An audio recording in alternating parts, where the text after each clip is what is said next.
I don't care how long your situation has been dead for.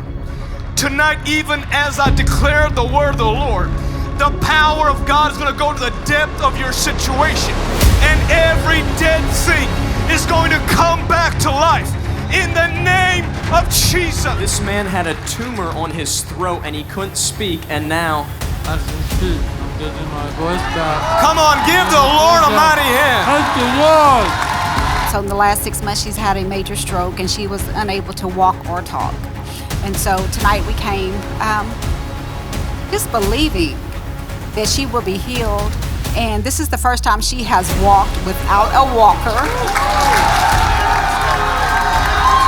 These are her hearing aids. She's been using them for years. She doesn't need them anymore. Her ears are completely healed.